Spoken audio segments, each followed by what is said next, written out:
Ya, ahora sí, disculpen la molestia. Ahora vamos a compartir pantalla.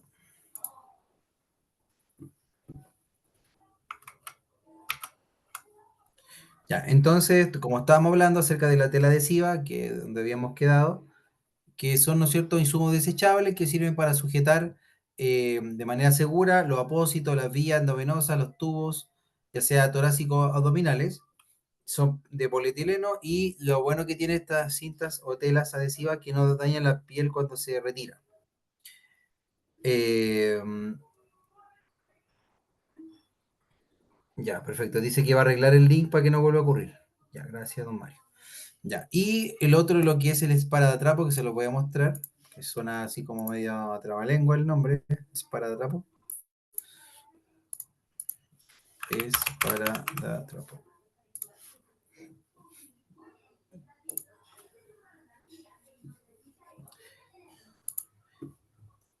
Dice es una cinta de plástico que posee una cara adhesiva y sirve para sujetar vendaje.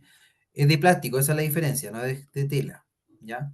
Bueno, dice que puede ser de tela o plástico, pero comúnmente son de plástico, ¿ya? Y son tal como se ven acá, ¿ya?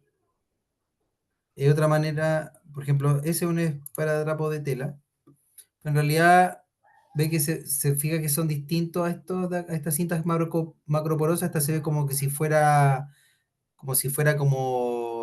como de tela. Tiene otro, no son como esta, ve que estas son distintas. Estas son las, dice para trapo. En realidad, es para trapo o cinta adhesiva son dos formas similares también de referirse como a cinta adhesiva. ¿Ya? Esta dice que es desechable, ¿no es cierto? Y esa dice es una tira estrecha de tela cubierta de una capa adherente por uno de sus lados, ¿ya? Por un lado es adherente, y que se usa para sujetar vendaje y heridas superficiales como apósitos directos, ¿ya? Se utiliza también, también está lo que es la cinta micropor, dice que es una cinta hipoalergénica de papel sin látex, se utiliza bastante en lo que es servicio de urgencia por el concepto de que no tiene látex, porque es hipoalergénica, y porque tiene una buena adherencia y deja nada de residuo. Es una cinta que dice quirúrgica económica, transpirable para uso general, disponible en color blanco o tostado. Las más usadas en los servicios de Cefam Hospital son las Micropore y las Transport, que son, se las voy a mostrar para que las vean. ¿Ya? Las Micropore. Y que hay de distintas medidas también. Hay unas que son de 2, si no me equivoco, de 2,5 y 5, mire, de 2,5 centímetros, que son así. Esa es la mejor marca, que son las 3M, que le encantan a las enfermeras y a los técnicos, ¿no es cierto? Y hay unas que son más gruesecitas, que son de mayor ancho, que son de 5 centímetros, ¿ya? Entonces las que más se utilizan, ¿ves? Son así, esas son más grandes. Son las micropor, ¿no es cierto? Y las transport. Las trans. ¿Ya? Las transport no se fijan bien, las micropor son las que se fijan mejor. Y la diferencia que hacen de uso es porque algunas son muy buenas para fijar cosas y otras son muy buenas para que sean como de alguna manera generar una adherencia momentánea y que se saque rápidamente. ¿Ya? Estas son las transport, ¿ves? Ahí está, transport, ¿ya? Lo bueno es que ambas son porosas, permite que el oxígeno no se penetre, puede ayudar a que la herida muchas veces tenga permeabilidad, etcétera. Y lo que nos convoca hoy día ya hablar un poco acerca de los guantes, que también es un insumo que se utiliza, es un insumo que se llama EPP, es un equipamiento, ¿no es cierto?, un equipo de protección personal, que tuvo su mayor uso en lo que fue la pandemia. Principalmente los guantes son transversales a cualquier servicio porque la idea es proteger a la persona y también protegerse a sí mismo. Entonces lo que hace el funcionario con usar guantes, usar una pechera, usar un gorro, una cofia, usar unos lentes o usar, ¿no es cierto?, no sé, también cubre zapatos, lo que sea, lo que hace es muchas veces es proteger, proteger al paciente o protegerse también del procedimiento, de la contaminación que se pueda generar. ¿Ya? Entonces, los guantes son cosas desechables que se utilizan todos los días. O sea, un médico cuando te va a examinar se pone guante, un TENS que te va a hacer un procedimiento se pone guante. Entonces se emplean en todo ámbito de salud. Y se van a diferenciar porque ustedes van a encontrar guantes de tres tipos principalmente, de látex, de vinilo y de nitrilo. Y cada uno tiene como su ventaja y su beneficio, o también su pro y contra. Ya, por ejemplo, los de nitrilo tienen un concepto que les juega muy en contra, que son caros. Ya son más caros que estos dos de acá. Estos dos son muy baratos. El más barato vendría a ser el vinilo. Entonces, el guante de látex son desechables, se emplean en entornos médicos debido a su alta resistencia y capacidad de protección contra químicos fluidos. Son muy resistentes los guantes de látex, no se rompen fácilmente. A diferencia de los de vinilo se rompen fácilmente, los de látex no. ¿Ya? Son efectivos, dice, contra ácido. Se debe evitar, dice, el contacto con aceites y grasas, ya por la composición del látex. Dice, son ideales también para algunas tareas del hogar, son una opción principal en el ámbito médico-quirúrgico, pero es importante tener en cuenta que el látex puede causar reacción alérgica. Y es súper importante que todo profesional de la salud sepa que cuando usa guante de látex, es importante respetar el tiempo de duración del guante de látex en su uso, porque a veces se produce una sobreexposición del látex, pero netamente es por mala manipulación. No es porque en realidad ¿cómo se llama esto? No, el látex por sí, por haberlo usado inmediato, le genera una alergia, sino que a veces hay personas que no hacen el recambio de guantes. Entonces, pasan horas con guantes que deberían haber botado y desechado hace rato. Y ahí es donde se produce muchas veces la alergia al látex. ¿Ya? Hay gente que a veces desarrolla una alergia momentánea, que es por exposición, y a veces hay gente que desarrolla ya por mucha exposición de látex una alergia crónica. O sea, cada vez que el látex aparezca en su vida y en cualquier cosa, en cualquier entorno, cualquier dispositivo médico, ni siquiera solo un guante, les genera una reacción muy complicada porque se vuelven alérgicos al látex. Entonces, no es que una persona usa el látex y se vuelve alérgico, no. Uno le da, puede darte una rash, puede darte una alergia, pero el uso continuo, constante, sin tomar las precauciones, puede generarte una alergia tardía, o sea, a largo plazo. Eh, justamente en el mercado se encuentran los primeros, por así decirlo, alternativas al guante de látex. Perdón. La primera alternativa al guante de látex que no producían alergia era el guante de vinilo, ya que son de PVC, por eso se llaman vinilo. Y encuentran aplicación, dice, manipulación de alimentos, actividades que requieren higiene y seguridad, ¿ya? Dice, resistente a la abrasión, no deben usarse en contacto directo, dice, con piezas calientes, ya que pueden degradarse rápidamente, especialmente con uso prolongado. Estos son los malos. Dice que son resistentes a la abrasión, pero si hay conceptos como calor, se pueden romper. En realidad, siempre las quejas que tuvimos en los Cefam, en los hospitales, del guante de vinilo, es que no era resistente, claro, siempre y cuando se respetaba como un cierto eh, ambiente o condiciones ambientales propicias, pero la realidad es que uno tiene frío, hay calor, hay variación de la temperatura, hay mucho dinamismo a veces, entonces estos guantes a veces se quebrajaban y se rompían y se tenía que hacer mucho recambio y se gastaba más guantes, ¿ya? Pero ¿cuál es su mayor uso? Es que se utilizaban justo como una alternativa muy económica para las personas que eran alérgicas al látex, ya sea pacientes como en este caso personal de salud, ya no contienen estos alergenos. Aunque no son tan resistentes como los del látex, por eso es lo que le explicaba, lo bueno que tiene el vinilo es que se adapta bien a la mano, ¿ya? Y dice que se utilizan para protección biológica contra líquidos no abrasivos. Entonces, en ese sentido, hay muchas, por ejemplo, personas que les gusta el guante de vinilo porque se ajusta. Y hay a veces procedimientos que uno necesita tener grado táctil. ¿me entiendes? Entonces, distinto que te quede un guante suelto para hacer el aseo, a distinto a que te quede un guante suelto para sacarle una muela a una persona, ¿me entiendes? Entonces, ahí uno tiene que buscar su mejor guante. Ahora, lejos, lejos, el mejor guante para, por ejemplo, temas de, de evitar alergia al látex y aparte ganar lo que es que ajuste a la mano y que uno pueda hacer cosas bien motrices, así como muy, muy de manipulación de táctil, lejos, lejos, insuperablemente el guante de nitrilo. Ahí ustedes lo pueden ver. Este, ve, dice, guante, acá hay un guante de polietileno, un guante de vinilo, guante de látex y los guantes de nitrilo que son una exquisitez, ¿ya? Pero son caros.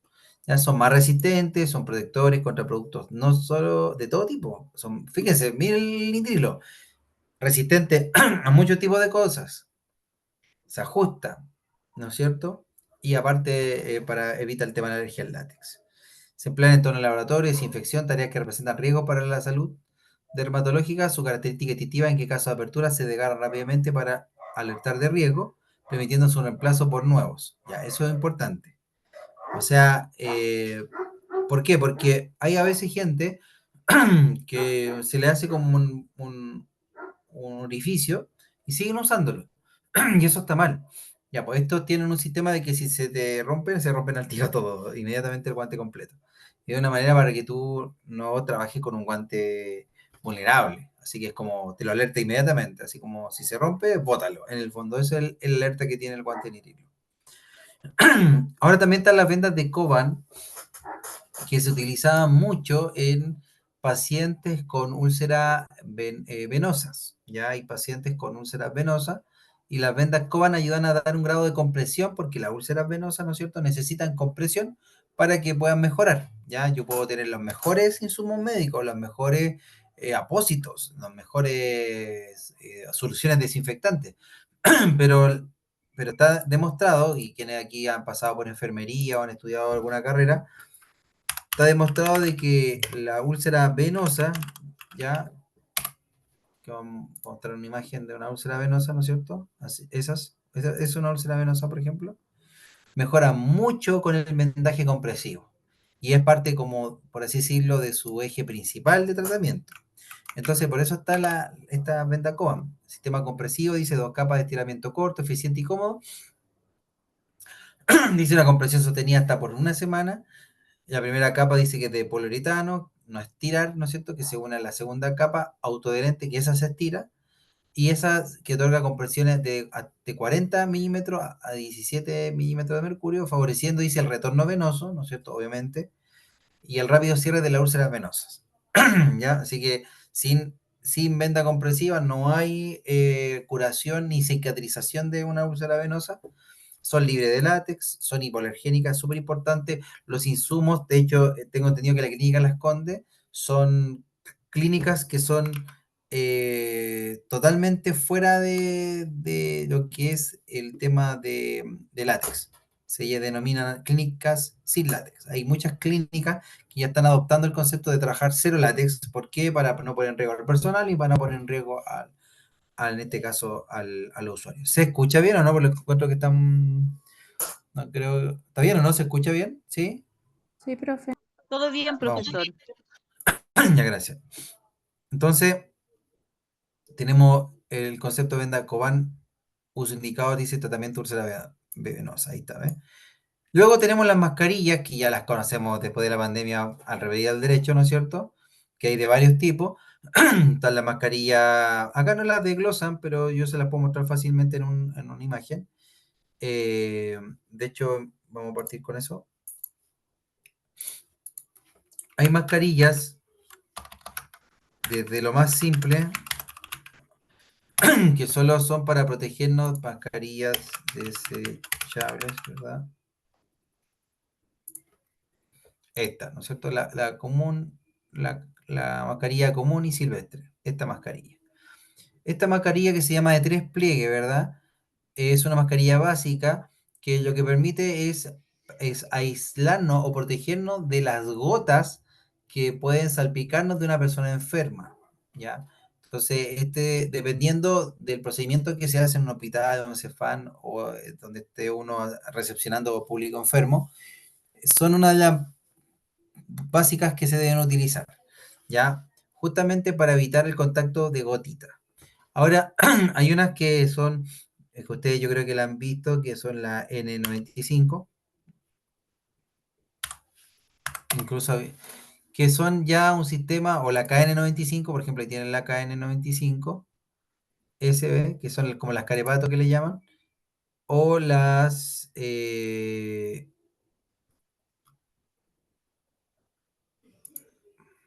vamos a ver esta de acá, pues,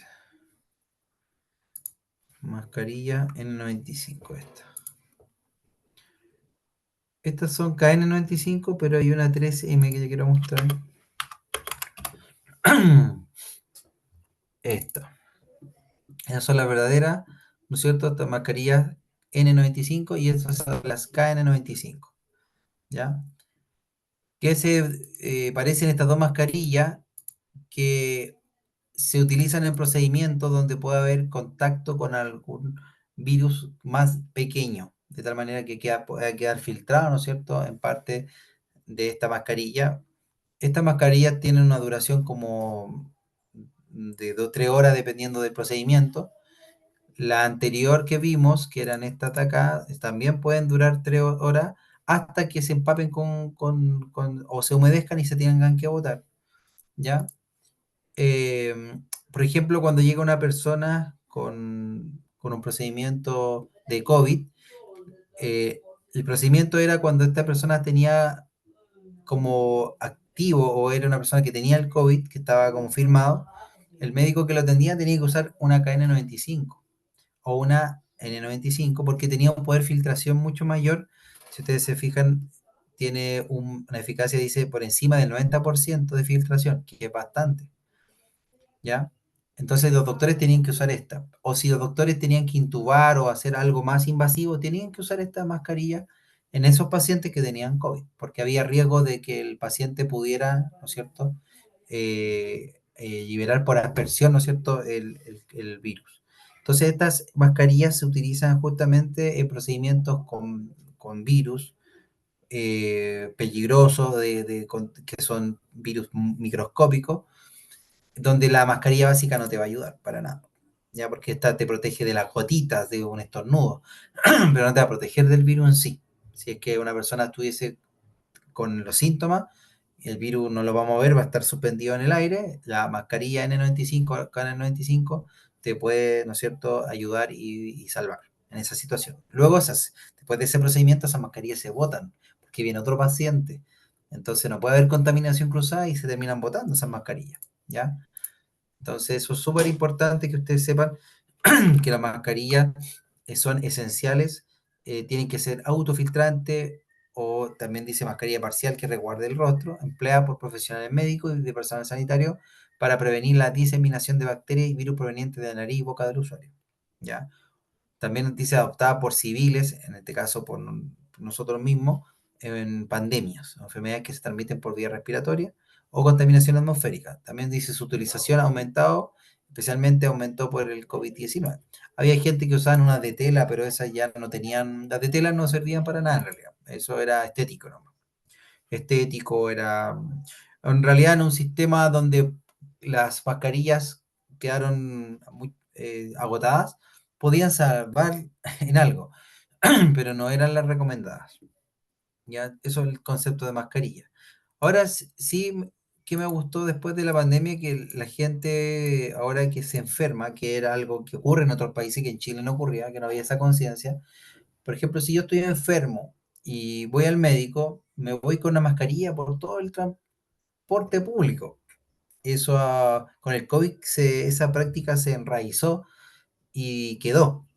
Y es correcto, en el fondo, si yo estoy enfermo y voy a salir y no quiero contagiar a alguien, tengo que yo poner la mascarilla porque yo soy el que está, ¿no es cierto? Yo soy el que puede esparcir. Cuando nadie sabía en COVID quién era por así decirlo, el paciente que nos podía contaminar, usamos de forma de precaución una mascarilla. Pero cuando uno sabe que está enfermo, uno debe usar una mascarilla, ¿ya? y entre más complejo sea el virus, una mascarilla de mejor protección. Y de esa manera protejo al usuario, protejo a la persona, a mi entorno, o a otras personas, o a adultos mayores a veces, que, para que no se contagien, y eso me limita, ¿no es cierto?, a la persona nomás que está enferma. También en lo que son los procesos de curación tenemos los cloruros de sodio, que son lo que se conocen como los sueros. Cuando dice, me da un suero para limpiar, el concepto suero está mal aplicado, porque el suero es el suero de la sangre. Pero la gente le dice suero fisiológico, ¿no es cierto?, al cloruro de sodio 0,9%, ¿ya? Que se los voy a mostrar para que lo vean, que existen diversas medidas. Por ejemplo, cloruro de sodio 0,9%, que existen diferentes medidas de matraces. Por ejemplo, hay unas que son chiquititas, que sirven para reconstituir medicamentos, o para limpiar heridas pequeñas, como estas de 20 ml, y son así, vienen, ¿no es cierto?, así como en ampolla. Tenemos ya algunas que son más grandes, esta por ejemplo debe ser de 1 litro. Esta más chica, debe ser de 250. Por ejemplo, esta es de 1 litro. Entonces, para este concepto de lo que estamos enseñando, el cloruro de sodio, independiente de su tamaño, sirve como un limpiador de heridas, porque es estéril y porque su concentración electrolítica de cloruro y de sodio, ¿no es cierto?, permite limpiar, ¿no es cierto?, y poder sacar cualquier desecho que pueda estar ahí eh, estorbando, o que pueda ser un factor de contaminación, ¿ya? Entonces, esta solución que es estéril, ¿por qué estéril? Porque no tiene hongos, virus, bacterias, nada, para nada, es una agua pura, ¿no es cierto?, que tiene estas sales y que están diluidas en agua, y esto es lo que permite, ¿no es cierto?, es limpiar heridas, irrigar heridas, limpiar ojos, lavado nasales. Se utiliza mucho en niños, el fisiolín, no sé si alguna vez ustedes han visto. Hay fármacos que sean medicamentos ya, fisiolín, por ejemplo, que es el fisiolín, literalmente es cloruro de sodio, el 0,9%. ¿Por qué el 0,9%? Porque es una solución isotónica, ¿verdad? Isotónica es una solución que no genera diferencias de concentración en mi cuerpo. En el fondo respeta mi equilibrio, por así decirlo, sin alterarme en nada de ningún mineral de mi cuerpo. Ya, diferente son algunas soluciones más concentradas que puedan existir, pero esta, al ser isotónica, este fisiolín, al administrármelo yo, ya sea endonasalmente, etcétera, no me va a producir ningún desequilibrio en mi electrolito, ¿ya? Entonces, por eso que son isotónicos, para que las células no, porque las células que entran en contacto se pueden alterar, ya sea por osmosis, como lo hablamos en un módulo tiempo atrás. Puede haber traspaso de un líquido a otro, dependiendo si la solución que está ingresando es un poco más concentrada o menos concentrada. Entonces, para evitar que nuestra célula se achique o se agrande dentro de la nariz, es mejor dar una solución isotónica, de tal manera de no alterar la concentración o el balance que hay en las células internas. Por eso que yo prefiero dar suero fisiológico isotónico, o sea, en el fondo neutro, que no altera nada de lo que hay dentro, lo que es materia de desequilibrio mineral. ¿Ya? Es muy utilizado en limpieza el cloruro de sodio, heridas, o sea, es bueno tenerlo dentro de un botiquín. Antes del secado que se hace con la gasa, que no puede ser de arrastre, que siempre los secados son con palpitaciones, ¿no es cierto? Así, con tocaciones. Nunca limpiar una herida así con arrastre, porque duele, siempre es así, con tocaciones. Y luego, ¿no es cierto?, colocar el apósito definitivo y el vendaje o la cinta adhesiva posteriormente para fijar el apósito de la herida. Tenemos después lo que se conoce como apósito de afrontamiento o tiras de suturas, ¿ya? Eh, Principalmente aquí vemos como un set, ¿verdad? Un set de curación para, para cualquier tipo de curación básica. Y ahí se encuentran lo que son, por ejemplo, vamos a mostrársela, la puesta de afrontamiento, tira sutura. Yo se los mostré la vez pasada como Steri Strips, ¿se acuerdan? Que eran estas. que servían para que la herida, esa, le mostré esa foto todavía, me acuerdo.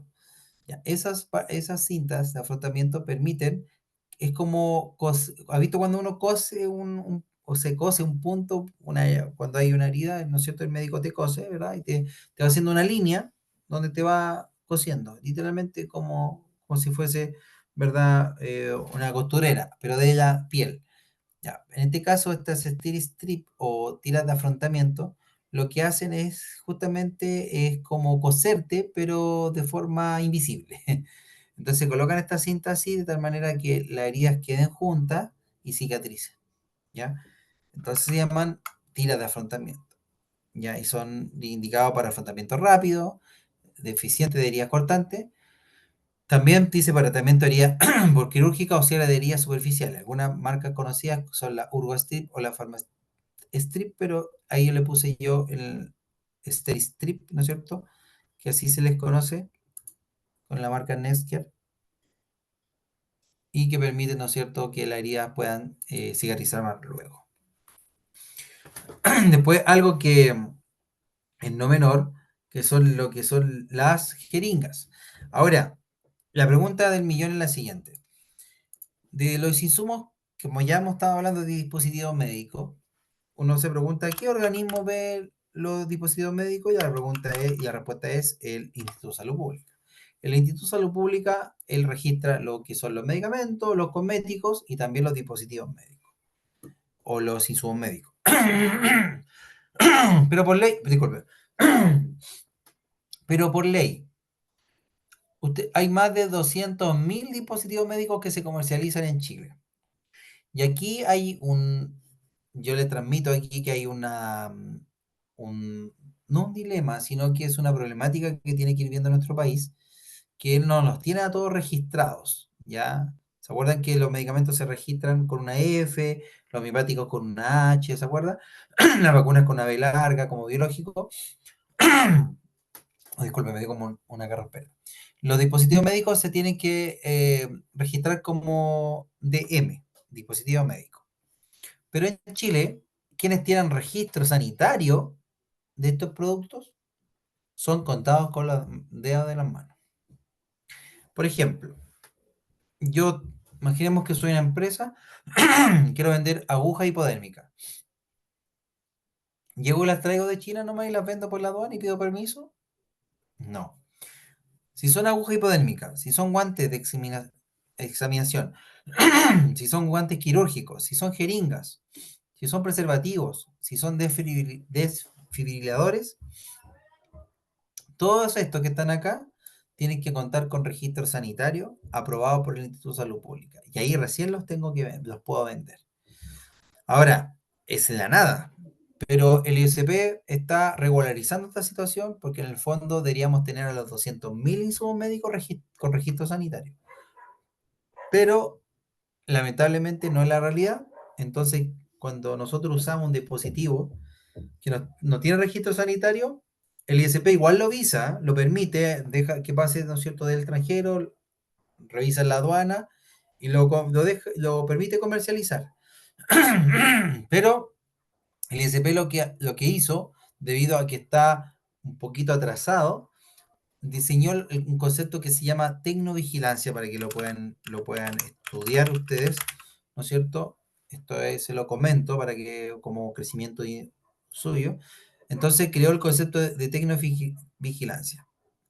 Y de esa manera abre la puerta a crear una red nacional de tecnovigilancia. Ahí está en qué consiste. Les voy a mandar la página para que la puedan tener. Entonces dice, pucha, esto es enorme, estamos súper atrasados en materia de registro de dispositivos médicos, vamos a registrar los dispositivos médicos más importantes, que son los que le mostré, estos, de tal manera que todos los preservativos que se venden en nuestro país tienen que tener un registro sanitario, no se pueden vender si no tienen registro sanitario, y ese lo da el ISP. Entonces, todo lo que sea registro sanitario es más complejo de vender en nuestro país porque tiene que traer toda la documentación que piden para que se registren como ese producto que tiene que tener registro médico, que sea registro sanitario. Todo lo que no se exija registro sanitario, igual hay que hacer un papeleo con el ISP, pero no de registro sanitario, sino que un papeleo en realidad de mandar antecedentes, en qué consiste el insumo que estoy trayendo, para qué sirve, etcétera.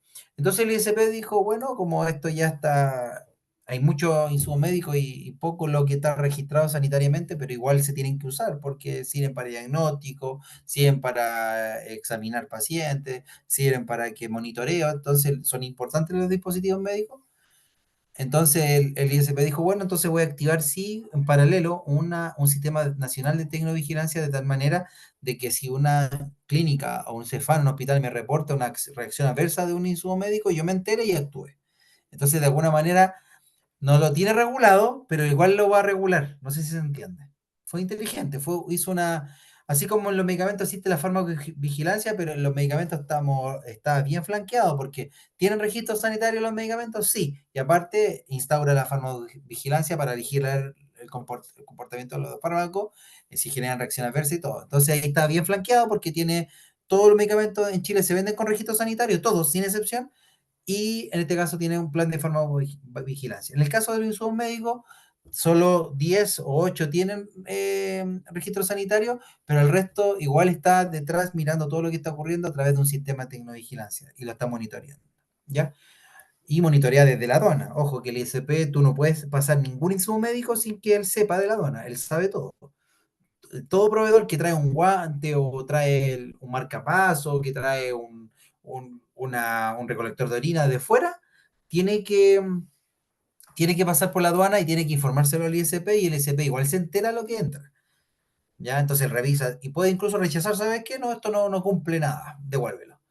Porque a veces llegan dispositivos en idioma chino o no traen información clara y el ISP lo devuelve. Entonces, súper importante. El ISP igual es exigente con lo desconocido y pide información, por ejemplo, certificaciones extranjeras, ve cosas que se pueden homologar en Chile y igual es exigente. ¿Ya? Pero sí está atrasado con los registros sanitarios de los insumos médicos. De que está atrasado. ¿Ya? Pero eso no impide de que ellos puedan entonces, las jeringas, bajo ese pretexto, porque de ahí salió todo, porque las jeringas son parte de los insumos médicos que tienen que tener registro sanitario. O sea, cualquier país que quiera vender jeringas en nuestro país tiene que registrarlo en el Instituto de Salud Pública las jeringas. Los guantes que vimos anteriormente, lo mismo. Si vendiera preservativo, lo mismo. La lista que les mandé, ya, la lista que les compartí, toda esa lista de insumos médicos. ¿Se fijan? A ver acá. eh, a ver, este de acá, registro sanitario. Aquí está, le mostré una página, pero yo sé que hay una más actualizada, me parece que esta es. Y ahí están los decretos, también se los voy a compartir para que lo estudien, lo lean, parte de su aprendizaje, parte de su desarrollo, ahí se los comparto. Ahí dice, ve, ¿qué lo dice? El decreto exento 342-2004 habla de todo lo que es el registro sanitario de un guante quirúrgico látex el decreto del examen, el de látex, del guante de látex para exámenes, preservativo, aguja hipodérmica, jeringa hipodérmica, preservativos femeninos, desfibriladores, dispositivo médico diagnóstico para VIH, etcétera. Y más abajito dice lista de dispositivos médicos con registro sanitario. Pincho, ¿no es cierto? Vamos a ver y ahí sale el listado que les mostré en delante, ¿no es cierto? Pero ahí está donde nace. Ya, así que para que sepan. Entonces el ICP está un poquito al debe con los registros sanitarios, no los tiene todos. Diferente para los medicamentos que están todos obligatoriamente, pero igual tiene un concepto de tecnovigilancia y los vigila. La jeringa, ¿no es cierto? Vamos a mostrar una fotito de la jeringa para saber qué estamos hablando. Yo sé que más de todo, yo creo que ustedes deben saber lo que es una jeringa. Un buen invento para administración de fármacos, para irrigar heridas, ¿no es cierto? Aquí vemos, ¿no es cierto?, un grupo de jeringas, de 3, de 5, de 10 y de 20 BL. Cada una con una aguja distinta, ¿no es cierto? Ya, de esos vamos a hablar ahora, de las jeringas. Dispositivo dice destinado a la administración o extracción. Yo puedo también extraer de los fluidos como la sangre, extraer sangre para exámenes. O puedo administrar un medicamento, ¿ya? ¿Por dónde lo extraigo o por dónde lo administro? Por conductos, cavidades o tejidos orgánicos. Especialmente dice para aplicación de inyecciones. Es un, cuando vemos la imagen, vemos que es un tubo, tal como sale la descripción acá abajito, lo vamos a ensachar. Dice que es un tubo hueco de vidrio o metal o plástico, ¿ya? En este caso, las que se utilizan son desechables y son de plástico, pero también existen jeringas. Por ejemplo, hay jeringas que se utilizan en procedimiento quirúrgico o dental, que pueden ser de metal. De vidrio no he visto de metal y plástico, la más usada de plástico, que incorpora un émbolo, que es eso de color negro, ¿no es cierto? Para que sirva para aspirar o expulsar el líquido dependiendo del movimiento aplicado. O sea, si yo muevo la parte de la jeringa que está acá, esta, ¿no es cierto? Y lo estiro, ¿cierto? Hacia atrás, voy a extraer. Si yo, ¿no es cierto? Mantengo una presión en el mango de la jeringa, ¿no es cierto? Hacia adentro, voy a hacer que el producto salga de la jeringa y se administre en algún lugar, ¿ya? En su extremo dice, presenta una cánula equipada con una aguja hueca, en este caso esa aguja, que es ahuecada, en el fondo tiene un lumen, las agujas tienen un lumen, es importante eso. Y también tienen un lumen y tienen un largo. Entonces hay agujas que son más gruesas y unas que son más delgadas, ¿ya? Voy a mostrar una foto de la aguja. Entre más gauge o mayor grosor tenga, ¿no es cierto? Perdón, entre mayor gauge o menor grosor tenga una aguja, ¿no? Es menos se siente el dolor. Al contrario, entre menor gauge, yo le voy a mostrar lo que es el gauge, que es el grosor de la aguja, de menor gauge, ¿cierto? Es más grande y sirve quizás para extraer grandes volúmenes, pero si se inyectara en su sitio de punción dolería más, ¿ya? Se lo voy a mostrar acá, para que vean. Entonces, estas son las jeringas y las agujas van a tener diferentes, ¿dónde están? Agujas así, por ejemplo, van a tener diferentes pulgadas, indicando, ¿no es cierto?, el largo. Por ejemplo, cuando a un niño le vacunan, utilizan pulgadas menores, de tal manera que no vayan a pasar más allá del tejido, o sea, que sea intramuscular, no que pase el músculo, ¿verdad? Y en el caso de hay personas que tienen sobrepeso, son mayores y necesitan agujas un poquito más grandes para poder traspasar el tamaño, ¿no es cierto?, de su cuerpo, que es un poquito más grueso y más grande. ¿Ya? Entonces, de eso va a haber diferencia. Acá, esta aguja, es que muy buena esa foto. Se fijan que lo que yo les mencionaba, que entre menor sea el gauge, la jeringa tiene una medida que viene en gauge. Esta es 16 gauge, que es 16G, ¿ya? Se la voy a mostrar, por ejemplo, si yo busco una aguja 16, mira, vamos a buscar una aguja 16G por 1,5. Así se busca la aguja, donde 16 es el G, en este caso lo que se llama el gauge, el grosor, y medio se refiere a la pulgada, ¿ya? Entonces acá este es un gauge 16, que es gruesa, se ve muy gruesa, se fija en la aguja, y ahuecada va bien grande, 18, gruesa igual, 20. Acá el gauge solo indica grosor, no indica largo. ¿Ya? Así que todo lo que es abajo, de 16 a 30, solo es el grosor de la aguja, no en este caso el largo.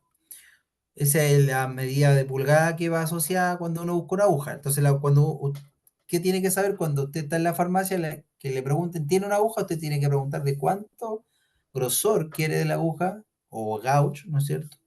Y cuánto pulgadas necesita. O sea, uno puede decir, quiere que sea gruesa o no gruesa la aguja y de cuánto quiere que sea el largo, dependiendo del procedimiento. Entonces, esa información te la tienen que dar ellos. Hay mucha gente a veces que va a la farmacia con ese conocimiento y dice, no, me tengo una jeringa de 3 ml. Tú se la vendes, ¿no es cierto? Las que son estándar, pero a veces ellos dicen, es que no quería esa aguja. Bueno, tiene que traer entonces toda la información correcta. Entonces, el gauch va de 16, 18, 20, 21, 22, 23, 25, 27, 30. Y acá es como casi como una picada de un mosquito. No se siente nada. ¿Ya? Por eso estas de acá se emplean, por ejemplo, la 23 y 25 se utilizan mucho en vacunación. ¿Ya? Y estas que se utilizan en bebés, ¿ya? Porque son más chiquititas. Estas raramente se usan, pero si se llegaran a usar es para administrar volúmenes o extraer volúmenes mayores. Por eso tienen una abertura más grande, ¿ya? Pero las que uno ve para extracción de sangre, por ejemplo, esas, 23-25, son las más usadas. ¿Ya? ¿Se entendió? Entonces este es el gauch. Entre mayor sea el gauch, menos te duele. Menos calibre tiene la aguja, más, ¿no es cierto? Su grosor es más delgado. Ahora, la otra parte de la medida es las pulgadas y depende del procedimiento que tú vas a hacer. Si vas a extraer sangre, si vas a administrar intramuscularmente, subcutáneo, eh, intracapilar, no sé, dependiendo del procedimiento que tú hagas, va a ser el largo, pero eso lo va a tener que decir el procedimiento. El largo, si él quieres que sea corto o que sea mediano o que sea largo. ¿Ya? Pero eso es importante que sepan.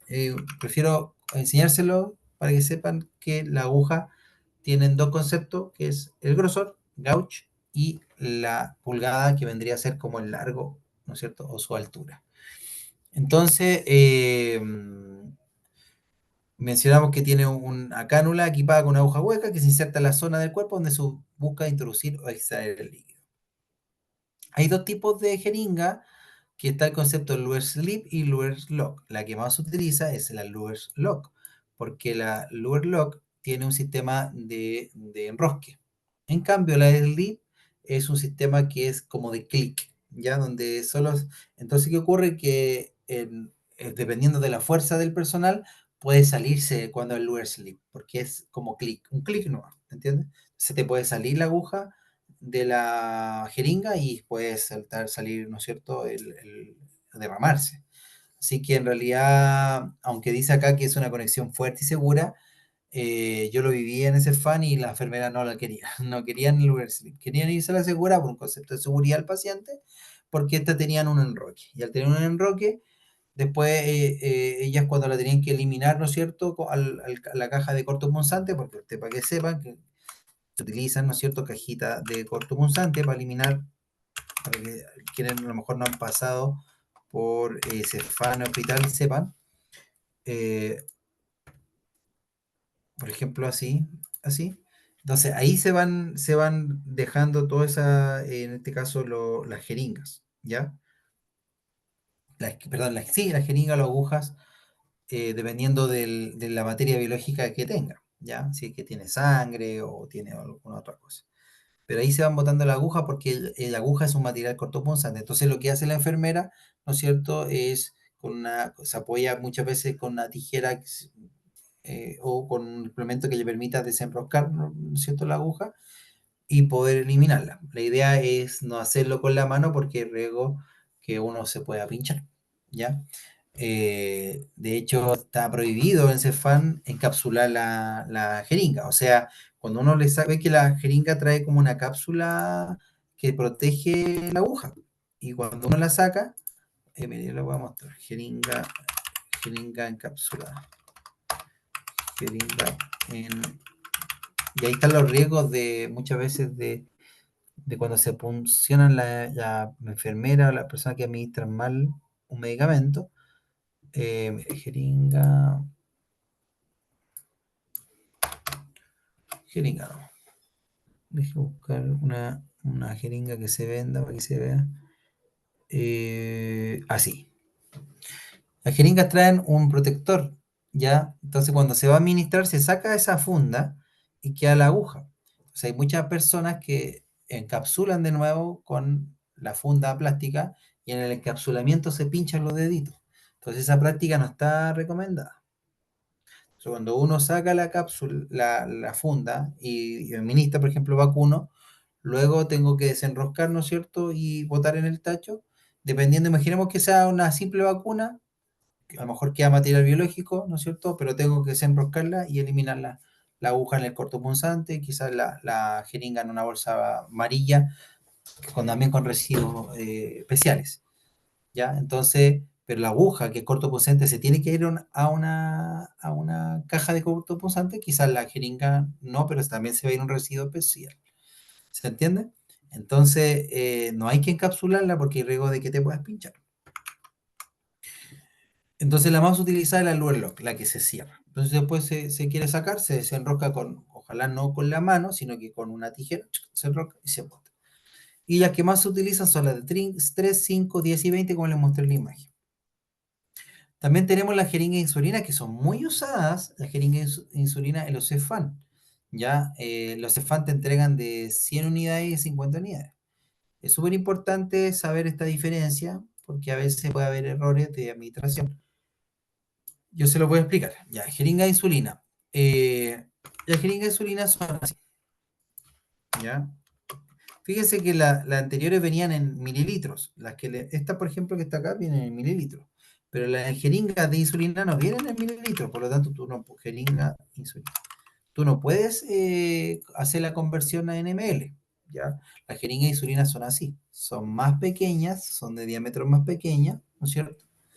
Y vienen con, por ejemplo, en esta que son 100 unidades internacionales, UI, vienen, fíjese, 10, 20, 30, 40, 50, 60, 70, 80, 90, 100, ¿no es cierto? Pero van de dos en dos las líneas, fíjese. Entonces, pero también hay jeringas de insulina que no van de dos en dos, porque van de uno en uno. Por ejemplo, vamos a buscar la de 50. La de 50 UI. Vamos a buscarla aquí. Me parece que esta es de 30, por ejemplo. La de 30, fíjese que va de 0 a 5, de 5 a 10, de 10 a 15, de 15 a 20. Va de uno en uno, ¿ya? Entonces, súper importante saber esa distinción a la hora de administrar una insulina. Entonces, en el Cefán entregan siempre las de que vienen de 100 unidades, ¿ya? Entonces, súper importante que si algún día alguien le cambia las unidades de la jeringa, sepa que el doctor tiene que preguntarle de cajón, doctor, si con la de 100 unidades yo le daba, ¿no es cierto?, que iba de dos en dos, le daba tanto, por ejemplo, 30 unidades, ¿ya?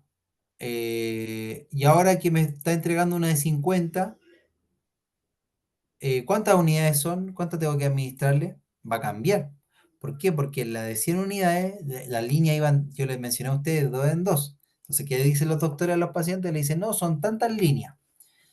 Pero cuando usted le da una jeringa exacta donde va de uno en uno, a lo mejor ya no es cada dos en dos, sino que quizás es la mitad. Entonces hay que tener cuidado con esa lectura de la insulina porque hemos visto muchos pacientes que por no saber esto se administran mal la insulina. Entonces la idea es que a estar ojo cuando ocurran los cambios de medición de la jeringa, de cuánto soporta el volumen una jeringa de insulina. Entonces ya saben que hay de 20, 30 y de 50 unidades y de 100 como les mostré en la imagen. Por ejemplo, esta de 30 unidades y va de uno en uno. También le mostré una que era de 100 unidades, ¿no es cierto? ¿Dónde está? Está más arriba, parece. Esa, por ejemplo, que iba de dos en dos, ¿ya? Entonces no es lo mismo dar, por ejemplo, acá, para dar 30 unidades, a ver si se dieron cuenta. ¿Cuántas líneas tengo que indicarle al paciente? En esta que va de dos en dos. Y quiero administrarle 30 unidades. ¿Cuántas líneas le tengo que decir al paciente? ¿Sabe qué son tantas líneas? ¿Cuántas le tengo que decir al paciente? Van de dos en dos y son 30 unidades. Si yo contara la línea una por una, de aquí, de cero hasta el 30. ¿Cuántas líneas son para llegar a 30 unidades? A ver si lo pueden sacar.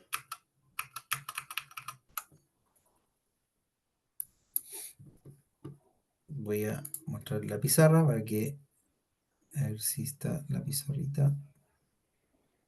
15. Son 15, muy bien. 15. La pizarrita donde está configuración parece. Aquí no. Seguridad, a ver, función, chat. Ahora se desapareció la pizarra que mostrar. ¿Entienden por qué es 15? ¿Alguien que no haya entendido por qué es 15? Yo no entendí, profesor. Ya, veamos buscar acá. Espérate, dice.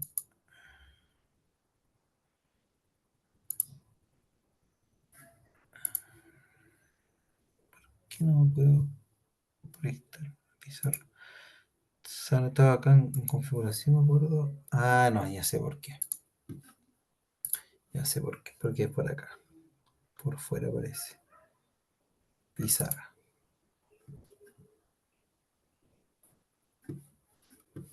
Nueva pizarra. Crear una nueva pizarra. Ah, pues ya hay una creada ya. Al pinchamos. Ah. ¿Ven lo que está en pantalla o no?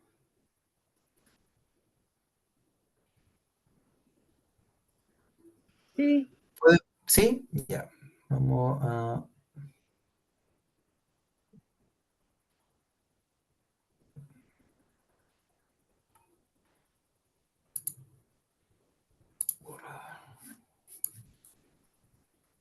Entonces, miren. Yo les doy todos estos tips porque son los que más se repiten y las que generan más dudas. Entonces, a veces uno dice, no, si paciente diabético hay que darle 30 unidades internacionales. Entonces va a la farmacia y le dicen a usted, ¿sabe qué? El doctor le dio 30 unidades internacionales y sabe que no hay insulina en el Cefán, se acabaron. Entonces tengo que comprársela yo en la farmacia. Entonces usted ahí está el refrigerador y tiene que ir a buscar la insulina. Supongamos que va a buscar la insulina, ya hizo todo bien, fue a buscar la famosa Insulatar, ¿no es cierto? Que ya queda en el Cefán, que viene en un frasquito en pollo así, ¿no es cierto? Entonces, así, ¿ya? Así. Y usted la fue a buscar. Entonces se la vendió. Y este frasquito dice que este frasquito tiene 10 ml, donde un ml tiene 100 unidades de, ¿no es cierto? Cada 1 ml hay 100 unidades de esta insulina. 2 ml, 200. 3 ml, 300. 4 ml, 400. 5 ml, 500, ¿no es cierto? 6 ml, 600. 7 ml, 700. 8 ml, 800. 9 ml, 900. Y 1000, perdón, y 10 ml, 1000 unidades internacionales. Por lo tanto, todo este frasquito que está acá lechoso aporta con 1000 unidades internacionales. O sea, y uno dice, uy, que harto 1000. Bueno, hay pacientes que utilizan este frasco al mes. ¿Por qué?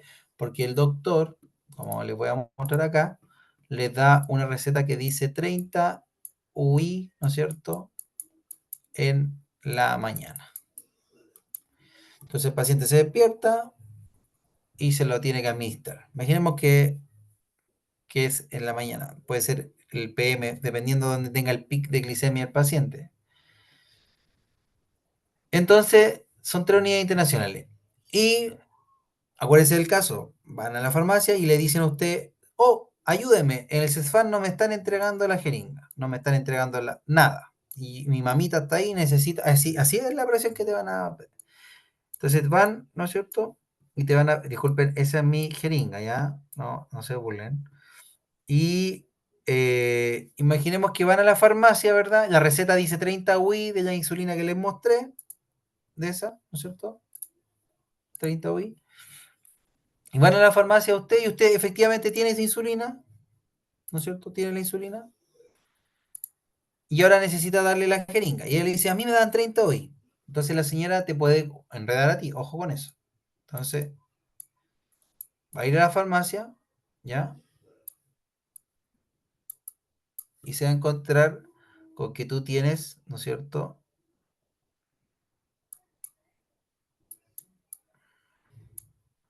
10, ¿no es cierto? 20, 30. 40,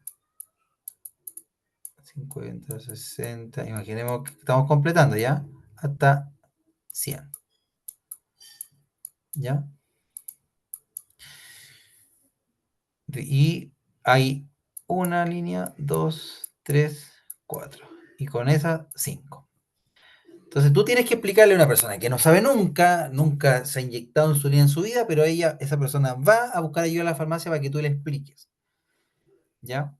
Entonces ella te dice que esta es la que usa en el Cefam. Esta es la que le da. ¿Ya? Pero llega a tu farmacia y tú no tienes esta. Está agotada. Nunca te ha llegado. No hay. Solo tienes esta que está acá. Y esta que está acá, ¿no es cierto? Viene de 10, 20, 30, ¿no es cierto? 40 y 50. Y a diferencia de la de arriba, que eran 5 líneas nomás, esta va de 1, 2, 3, 4, 5, 7, 8, 9, 10, y va de 1 en 1. Aquí va de 2 en 2, ¿no es cierto? Va de 2 en 2. Y acá va de 1 en 1. ¿Ya? Entonces, esa es la que le hace fan. Entonces le dice, necesito darle insulina, amigo, y necesito darle esta de acá. ¿Por qué? Porque no tengo esta para vender en la farmacia. Entonces, ¿qué tienes que tener cuidado? Tienes que explicarle, ¿no es cierto? Primero, saber de cuántos vienen los reglones de cada línea en cada jeringa. Tú tienes que preocuparte de que siempre lleves 30 unidades. Entonces acá, ¿cuántas líneas le tenemos que dar aquí, en este caso de abajo, para darle las 30 unidades? ¿Cuántas líneas le tenemos que dar en el caso de abajo, de la jeringa de abajo, para hacer las 30 unidades? Las 30, profesor. 30, ¿no es cierto? Muy bien, 30 líneas, ¿verdad? Entonces uno le dice, mire, tengo esta jeringa, le hace hincapié, se lo escribe como sea, le dice, yo tengo esta jeringa, y para que usted la administre 30 unidades de esta jeringa de 50, tiene que dar las 30 unidades porque van de una en una. Oh, gracias, no me había fijado. Sí, porque mi mamá se usaba de dos en dos, pues, y te va a hacer dudar. No, que mi mamá usaba de dos en dos, pues entonces. Ah, claro, la mamá usaba de dos en dos porque usaba una jeringa que era el doble más grande que esta. Yo tengo esta. Y esta va graduada de una en una, por lo tanto, si usted quiere dar 30 unidades, una en una hasta llegar a 30. Ah, ya decía la persona. Claro, ahora entiendo todo. ¿Me entiende? Entonces, cuando el Cefán le da la de 100, claro, como van de 5 en 5, son 15 líneas, pues, digna. ¿Te fijas o no? 5 líneas acá, 5 acá, 5 acá. ¿Te fijas? 5, 10, 15. 15 líneas hace las 30 unidades. ¿Te fijas? Porque las líneas van de dos en dos dignas. ¿Te fijaste? En el caso de abajo, van de una en una. Y por eso que acá son 30 y acá son 15. ¿Se entiende? Sí, Eso. Entonces, ojo con eso. Porque ahí vienen, yo he visto doctores que se han caído en esto. Doctores, así como, ah, que no sabía que ustedes tenían otra jeringa. Bueno, doctor, usted ve el arsenal en el sistema y sabe qué jeringa hay. No puede decir que no sabía cuál había. Entonces, ¿qué pasó? Que a la abuelita le duplicó el tratamiento, sin querer queriendo. Que una vez en el Cefán ocurrió que el servicio de salud no mandó esta jeringa y mandó esta de acá de 50, y los doctores le seguían diciendo a las personas que tenían que administrarse de dos en dos. No le decían así como le expliqué yo ahora a ustedes. Le decían, no, tienen que hacer de dos en dos. Entonces las personas entendían de dos en dos y se pasaban. Porque no es lo mismo ir de dos en dos que ir de uno en uno, ¿o no? ¿Se fijan? Entonces ahí se sobremedicaban los pacientes y habían errores. Entonces, súper importante la educación en la farmacia porque los doctores a veces se les van estas cosas. Entonces, súper importante cuando usted administra una jeringa, una insulina, fijarse bien en la graduación de la jeringa. Ese es el mensaje. Primero tienen que saber si van todas de una en una o van de dos en dos. Eso es lo primero. ¿Ya? Y de acuerdo a eso, es darle la la jeringa más segura para el paciente y explicarle cómo va la graduación siempre. Decirle, mire, esta es la jeringa, pero la graduación va de una en una, por lo tanto, esta es la manera como usted tiene que darla. Hasta esta línea, usted tiene que darle. Ya, mire, esta jeringa va de dos en dos, tenga cuidado. Si usted le va a dar esta dosis, tiene que dársela hasta acá. ¿Se entiende? Eso. eso les quería comunicar con el tema de la jeringa. Creo que es importante llevarlo a la realidad y eso me gusta a mí siempre que veo una oportunidad de la realidad, inmediatamente aprovechar la oportunidad.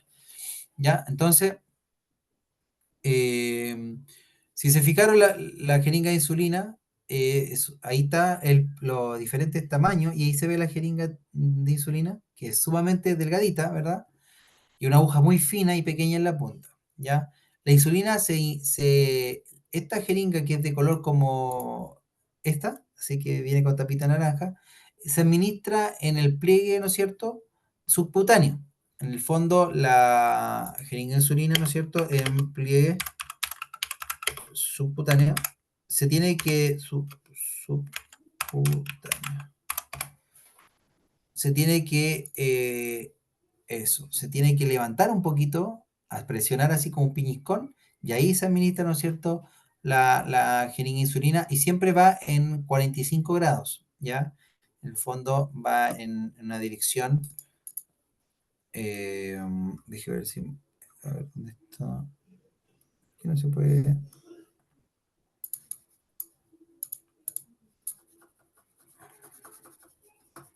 O sea, si yo voy a administrar una jeringa de insulina, hay una imagen que lo muestra, me parece que es súper buena.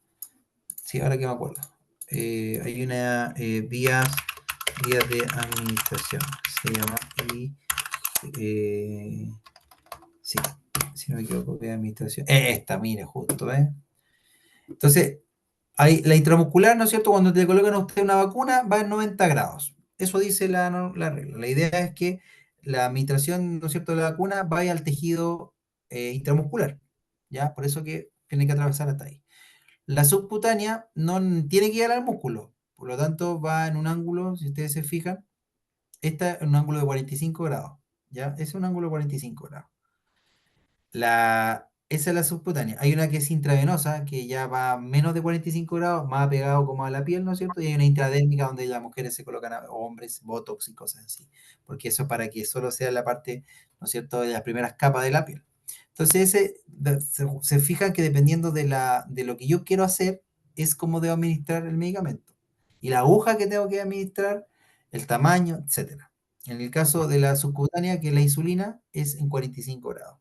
Y la manera de hacerlo es con el pliegue, que se aplica, ¿no es cierto?, así. Perdón.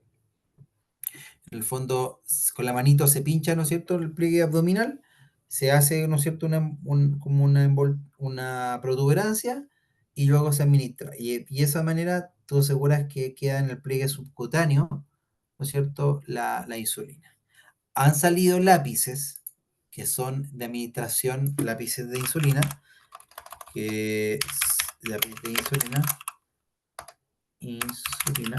que son de administración en 90 grados. De administración. ¿Ya? ¿Ve? ¿Se fijan? No en 45. Y eso es lo bueno de estos lápices, que la aguja es finita y, le ha de alguna forma arreglado la vida a muchas personas. Y la aplicación no es en subcutáneo, sino que es así. ¿Se fijan? Es 90 grados, como una vacuna, como una intramuscular. ¿Ya? Y aguja bien chiquitita. Así que sigamos. Entonces, este tipo de inyección se llama inyección de tejido subcutáneo o inyección subcutánea. Y las jeringas pueden venir de diversos tamaños y medición. Se debe utilizar una jeringa lo suficiente grande para que contenga la dosis completa de insulina que requiere el usuario. Eso es importante, muy importante eso, porque a veces hay gente doctores que dan 90 unidades de insulina, 80, y la idea es que ocupe una de 100 unidades internacionales. ¿Para qué le va a andar haciendo? No, le voy a echar una de 50 y acá una de 30. No, porque eso a veces genera error, a veces el conteo se equivoca y le estáis administrando menos o más. Lo bueno es que si tú le vas a administrar a un paciente 30 unidades, ocupes una jeringa o de 30 unidades o una de 50, pero que vaya de uno en uno, mejor todavía, me voy a la segura. Si voy a utilizar 50 unidades, puedo utilizar hasta una jeringa de 50 o una de 100, pero tengo que tener cuidado que la de 100 va de 2 en 2, el conteo. ¿Se fijan? Dice, use una jeringa que muestre marcas de media unidad si necesita media unidad de insulina. Eso en caso, principalmente en hospitalizados, niños, guagua, etc. También existen lo que se llama las jeringas de alimentación, que son estas gigantes, que son como de 60 ml, ¿verdad? Dice que con catéter sin aguja, ¿ya? Y que están solo indicados para dar administración enteral, en este caso a través de una sonda, pudiendo administrar nutrición o medicamentos. Acuérdense que se pueden dar medicamentos enterales, ¿verdad? Eh, Enterales es cuando ocupa un orificio que no es natural de la piel. Todo lo que sea no natural, una cavidad ficticia que uno crea para poder administrar el medicamento, se llama parenteral. Cuando yo voy a utilizar un orificio, se lo voy a mostrar para que sepan. Eso es importante, los conceptos de parenteral versus, ¿no es cierto?, enteral. Enteral es cuando ocupa un orificio natural que existe. Parenteral es cuando ocupo un lugar que no existe, un orificio que yo estoy creando, que lo creo a través de una aguja, etcétera. ¿Ya? Si se fijan en esta imagen, una nutrición enteral, aquí estoy ocupando una jeringa, ¿no es cierto? Pero a través de qué? ¿De qué? De la zona nasal, ¿no es cierto? Y de ahí llego al estómago, ¿no es cierto? ¿Estamos bien o no? ¿Se entiende esa parte? Pero nutrición parenteral, fíjense que estoy administrando el medicamento a través de arteria, a través de una incisión que se hace con una aguja en la arteria, y porque son arterias de grueso calibre, por eso puede caber la alimentación por esas venitas. ¿Se entiende, no? La diferencia. Parenteral, lo que es parenteral es cuando yo creo el orificio porque no existe. Cuando es enteral, el orificio existe y yo lo ocupo nomás, que puede ser la nariz, la boca, cualquier orificio del cuerpo natural que exista. ¿Se entiende la diferencia entre algo enteral y parenteral? Parenteral lo tengo que crear, el enteral existe, el orificio. ¿Se entiende? ¿Sí? Ya, entonces, por eso hay jeringas de Profesor, alimentación. Dígame. profesor, una consulta. Usted dijo ¿Sí? que los ml de las jeringas común y corriente de 3 ml, de 5 ¿Mm? ml, comparadas con las jeringas de insulina, la medida, nomenclatura, no sé cómo se le llamará, es distinta. Muy bien. No es lo mismo decir 10 ml a 10 unidades internacionales, no es lo mismo. Unidades internacionales se llama eso, lo que pone Exacto, la el insulina, exacto, es que muy buena su pregunta. Las insulinas llegaron a un consenso a nivel internacional para poder estandarizar las medidas de la insulina. Para que en Japón, en China, en España, en Italia, todos entendamos lo que es la medida. ¿Ya? Entonces se dieron cuenta que la mejor manera de estandarizarlo es a través de una nomenclatura que se llama unidades internacionales. Entonces ellos estandarizaron las medidas de la insulina en unidades internacionales. Entonces no es lo mismo decir 10 ml a 10 unidades internacionales, no es lo mismo. Y acuérdense que según la imagen que le mostré, los tubos de jeringa de insulina son más chicos, si se fija, ¿me entiende? Entonces, imagínense que en este tubo pueden haber, a ver, estoy mirando ahí, pueden haber 100 unidades internacionales. Y en esta jeringa pueden haber a lo mejor 10 ml. ¿Se fija? Y ahí te muestra la diferencia de una jeringa de 10 ml versus a 100 unidades internacionales, donde no hay ninguna relación de ml con unidades internacionales. ¿Se entiende? Solo las insulinas, y hay drogas también que se administran en unidades internacionales, no en ml. Entonces, para eso se compran las jeringas o en el caso, por ejemplo, de los lápices de insulina, en este caso, las agujas que vengan en la medición, ¿no es cierto?, en unidades internacionales.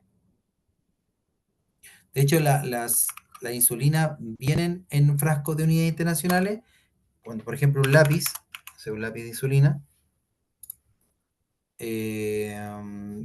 mejor coloquemos Tresiva, que es un lápiz. Este lápiz viene listo, ¿no es cierto?, donde las unidades internacionales las tengo que graduar ahí, ¿se fija? Entonces el medicamento ya viene adentro y yo solo voy moviendo la perilla para ver cuántas unidades internacionales tengo que darle. Todo lo que son la insulina y los análogos de insulina vienen en unidades internacionales, ¿ya? No en ml. Así que muy buena su pregunta. Qué bueno que hace la diferencia. Y eso por un consenso a nivel internacional. No, las insulinas no cayeron en el concepto de ml. Quizás porque son proteínas, péptidos, quizás porque no es un líquido de la misma densidad como el agua. ¿Me entiendes? Entonces la medición cambia de acuerdo a la densidad también del producto. Entonces tienen que llegar a un consenso de algo que es más por ejemplo, yo le mostré aquí la imagen cómo es la insulina. La insulina, por ejemplo, la insulatar, sale que es lechosa. Mire, insulatar. Si se fijan, es lechoso, mire. No es agüita pura, ¿me entiendes? Entonces, ¿cómo yo mido esto que es lechoso? Entonces, y es proteico, es un péptido. Entonces, a nivel internacional llegaron a un consenso de que la mejor manera de medir la insulina era a través de una fórmula de unidades internacionales. Entonces, se fueron estandarizando. En este caso, dicen que un ml, ¿no es cierto?, equivale a 100 unidades internacionales, pero dentro de lo que es una jeringa de, ¿cómo se llama?, de insulina. Y en este caso, este frasco viene de, de 100 unidades internacionales y son 10 ml. O sea, en total, este frasco te aporta la multiplicación de 10%, que es 1000 unidades internacionales. ¿Ya?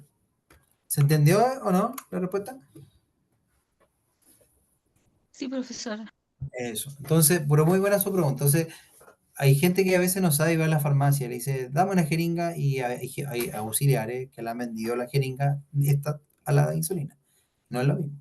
Nunca podemos vender esta jeringa para administrar insulina. No, ahí le pueden matar al paciente. Literalmente se puede morir. Porque puede administrarse hasta 10 veces la cantidad de insulina solo por darle mal la jeringa.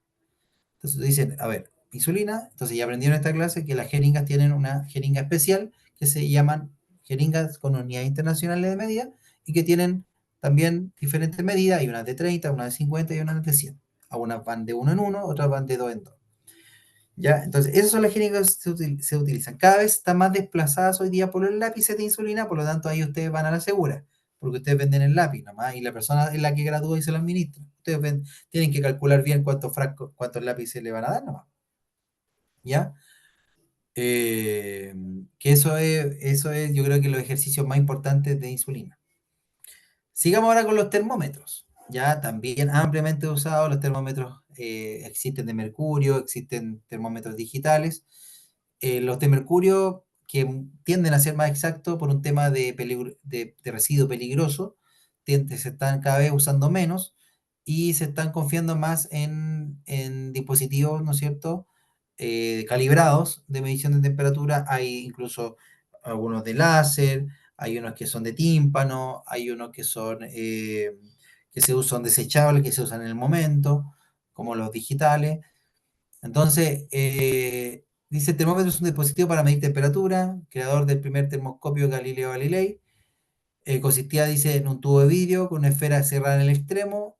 El extremo abierto se sumergía y se boca abajo en una mezcla de alcohol y agua, y al calentarse el líquido subía por el tubo. La adición de una escala numérica al instrumento Galileo en el año, imagínense el año que existía, 1611 y 1613, se atribuye, ¿no es cierto?, a Santorio, la escala numérica que tiene como el termómetro. Dice ya actualmente ya en algunos países del mundo se prohíbe la fabricación, lo que le he explicado a usted, y en América Latina, aunque la población sigue utilizando el termómetro de mercurio en hospitales y centros de salud, favorecen los digitales, lo que le acabo de mencionar. La escala que usamos nosotros va de Celsius, de 0 a 100 grados, en 0 grados Celsius, ¿no es cierto?, va en Celsius, no en Fahrenheit, donde 0 corresponde, ¿no es cierto?, a los puntos más bajos de congelación y 100 de ebullición, ambos a la presión atmosférica de una atmósfera. Otra escala son las Fahrenheit y Kelvin, pero no aplican en nuestro país. Ahí hay ejemplos de termómetros, hay termómetros, estos son los digitales. El tipo, dice, de termómetro más comercializado en la farmacia es el digital, que utiliza circuitos electrónicos para convertir en número las pequeñas variaciones de tensión obtenidas, mostrando finalmente, dice, la temperatura en un visualizador. Hay que hacer a veces diferencia entre la temperatura axilar, rectal, ¿no es cierto?, oral.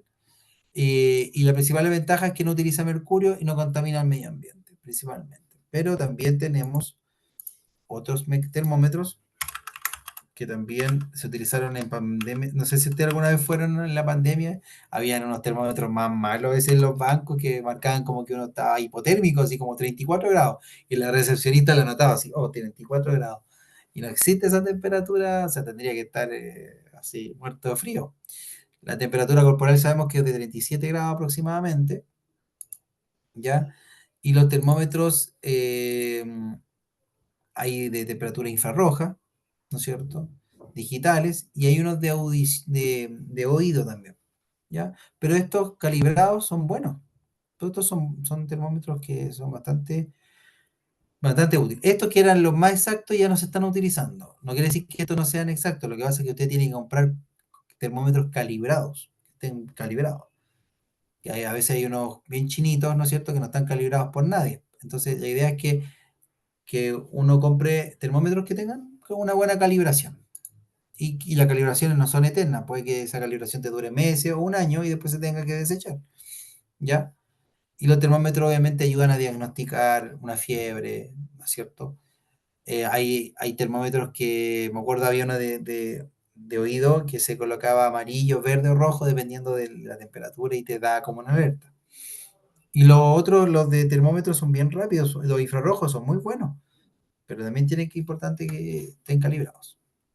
Están también los recolectores de orina, ¿ya? Los recolectores de orina se utilizan, tal como dice, para recolectar orina. ¿Para qué yo recolecto orina? Para hacer, por ejemplo, un urocultivo. O sea, si yo tengo un niño que tiene algunos síntomas, quizás una infección, el médico va a prescribir, perdón, va a pedir un examen de urocultivo y para eso se utilizan los recolectores de orina. También se utilizan para otro tipo de exámenes, pero los más usados son para ver si hay alguna bacteria presente en la orina que pueda dar una señal de que el riñón o las vías urinarias tengan alguna infección comprometida. El recolector de orina permiten, ¿no es cierto?, la medición de orina en forma horaria, la toma cerrada de examen y realización de un balance hídrico. También es importante cuando hay personas que se están dializando, ver cuánto van botando de orina y medir es importante. Los recolectores de orina, para quienes no lo han visto por recolector de orina, acá están. Son así y hay diversos tamaños, ¿no es cierto? El cranberry, uno conocido, son así una bolsita con una, ¿no es cierto?, con una manguerita o una sonda, y eso, ¿no es cierto?, que se aloja en una parte, ¿no es cierto?, de la vía urinaria que permite recolectar, ¿no es cierto?, esta orina. Hay pacientes a veces que no pueden miccionar, como algunos hombres por el tema de la próstata, y le tienen que colocar una sonda, ¿no es cierto?, a través del pene, y le colocan un recolector de orina para que de esa manera vayan botando, cuando se ve obstruida la vía urinaria, por ejemplo, a través de la próstata, a veces cuando se hincha, obstruye a veces el paso y la gente no puede miccionar, ¿ya? Entonces, le tienen que administrar por el orificio, ¿no es cierto?, del glande, en este caso una sonda, Nelaton, por ejemplo, una sonda vesical que permita, ¿no es cierto?, poder extraer el contenido, ¿no es cierto?, de la vejiga. Ahí está el famoso recolector de orina. Se usa, es útil, importante también el látex, importante, quejas que yo tenía a veces de recolector de orina que se filtraba. Entonces a veces yo compraba el cranberry y a veces me dicen, no, que el cranberry es malo. Entonces, ya, no, es que el cranberry premium es mejor. Y a veces uno desconfiaba si la enfermera decía o no la verdad, pero a veces enfermeras que iban con el recolector de orina me lo mostraban, así como, mira, cómprame uno de buena calidad, mira, como, hazme un informe, le decía yo, para yo ir a adquisiciones y poder compartir uno mejor. Es importante que sean los recolectores también, que no se filtren, ya que sean de buena calidad. Sigamos. Entonces, también tenemos los tensiómetros. Los tensiómetros que sirven para medir, ¿no es cierto?, la presión sistólica y diastólica, o sea, la presión de contracción del corazón y de relajación del corazón. Eso significa diastólica y sistólica. Sistólica cuando se contrae el corazón, diastólica cuando se relaja. ¿Ya? Entonces, de gran utilidad para personas con problemas de presión arterial, que deben vigilar, ¿no es cierto?, su frecuencia cardíaca cada cierto tiempo, y son buenos para diagnosticar, controlar y tratar la hipertensión también. O sea, no es que la tratan, sino que ayudan a que uno se la trate. No es que el tensiómetro per se ayude a tratarla. Entonces tenemos los que son digitales, que hay de muñeca y de brazo, y los analógicos, que son, ¿no es cierto?, los de mercurio y los perdón, dije digitales, perdón, ahí están los analógicos, hay unos de mercurio y unos que se llaman aneroides. Los digitales, que yo creo que más de alguno de ustedes habrá tomado, ¿no es cierto?, un medidor de presión digital, ¿verdad? Son así, ¿verdad? Esto, por ejemplo, este es de antebrazo. Hay unos que son de muñeca. Lo importante de estos, los digitales, no tienen una gran sensibilidad, pero sí sirven, no sirven para diagnosticar, por ejemplo, pero sí sirven para poder monitorear. Eso es importante. Sí pueden monitorear, pero no diagnosticar. ¿Ya? Que hay una diferencia. Entonces, una persona que tiene que sufre de presión arterial, tener uno de muñeca, uno de antebrazo digital, ningún problema, porque no te va ya te diagnosticó el médico que tiene presión arterial, solo que el médico te dice monitoreate de vez en cuando, si ves que te duele la cabeza o te sientes mal, tómate la presión y estos equipos de alguna forma te van a dar alguna medida cercana a la realidad y obviamente que si el equipo salta y te da una medida que te peligra y te preocupa, tienes que ir a un centro lo más rápido posible. Eso en el fondo el digital. Ya son rápidos, son rutinarios, hay unos Bluetooth de muñeca, reloj, etcétera, y son de fácil uso. ¿Ya? Su popularidad se da a su facilidad y conveniencia para aquellos que sean monitorear, bien claro.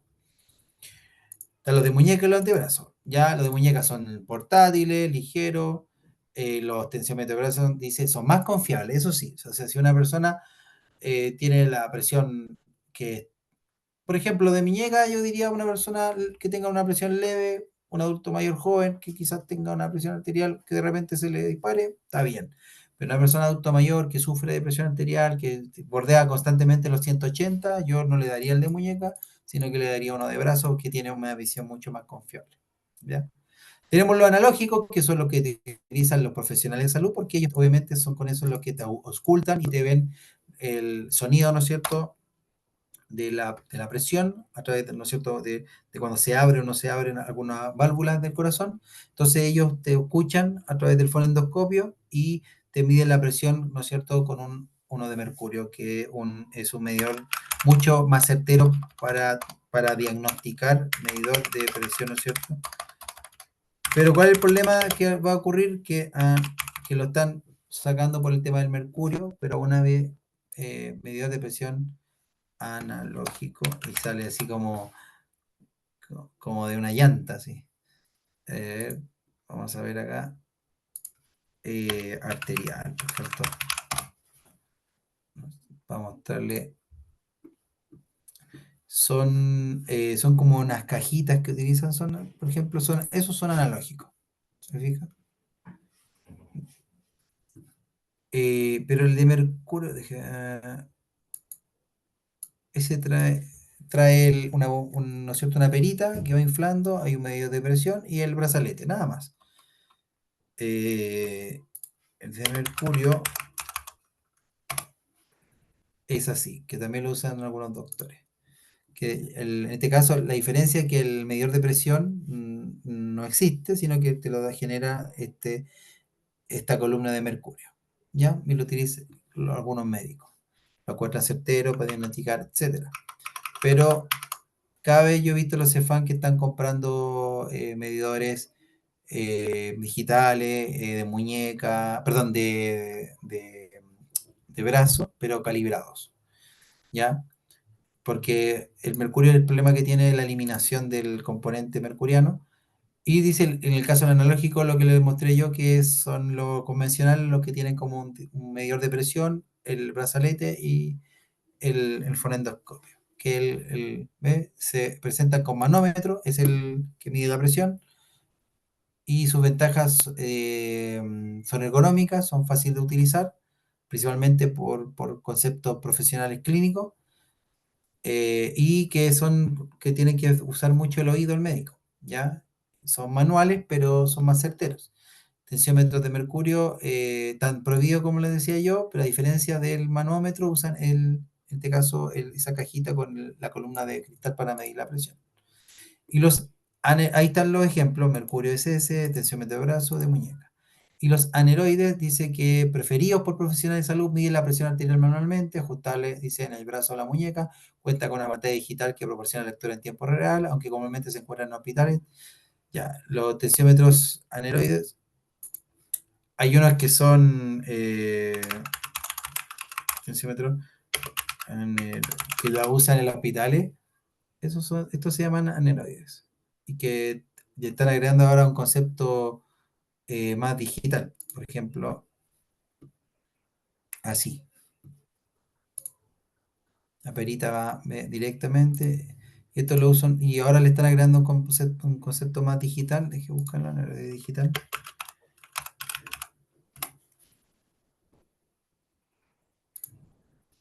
Con saturómetro y todo, ¿eh? Así son. Eso es lo que utilizan más los médicos ahora.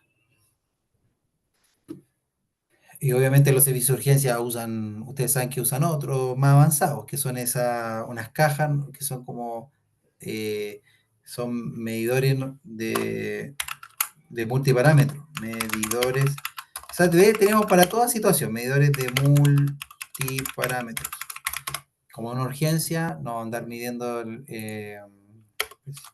no le va a andar tomando, ocultándole así, a ver, voy a escuchar, no, porque es una urgencia. Entonces, en la urgencia no se utilizan esas cosas, se utilizan estos medidores, que yo sé que ustedes los conocen, eso así, ¿se fijan? Y esos son exactos. Entonces basta que te coloquen el brazalete, usted inconsciente o no, y te sacan toda la información de manera muy certera. Entonces a lo que apunto es que para toda situación hay un instrumento. Si estoy bien y sano, me van a utilizar uno de estos instrumentos para verme la presión. Si estoy en una urgencia, no me van a utilizar ninguno de estos tres. Me van a utilizar el que les mostré al último, un medidor de multiparámetros. ¿Ya? Para hacerlo rápido, para tenerlo inmediatamente el dato. Tenemos los glucómetros. ¿Qué son los glucómetros, no es cierto? Son dispositivos para medir la glicemia, la concentración de glicemia en la sangre, de manera instantánea en el hogar de pacientes diabéticos. Sirve para lo mismo, la misma pregunta de la anterior. ¿Sirve para diagnosticar? No, para monitorear. El diagnóstico se hace con equipos calibrados en los centros de salud. Todo diagnóstico, ya sea de presión arterial o de incluso para cualquier tipo de exámenes, se hacen por equipos calibrados. Lo mismo en los laboratorios clínicos que te hacen un examen a ti de sangre, para verte el colesterol, todo, tienen que tener ellos sus equipos calibrados para que el resultado certero, el médico tome una decisión. Por eso que no, con ningún instrumento casero, nadie te puede hacer a ti un diagnóstico, porque todos los diagnósticos se hacen con instrumentos calibrados dependiendo del examen que te hagan, ya sea de sangre, glucosa, algún electrolito, algún mineral, vitamina, lo que sea, siempre con un equipo calibrado. Entonces, ¿pero para qué va a servir un glucómetro? Para monitorear si es que yo soy una persona diabética que me descompenso. ¿Me sirve tenerlo en la casa? Por supuesto. ¿Ya? Entonces, en el caso del procedimiento de la glucosa es súper simple. O sea,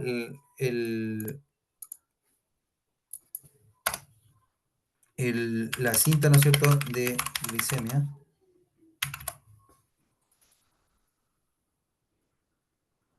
Estas son las cintas de glicemia, ¿no es cierto?, que vienen en estas cajitas, que vienen con cinta.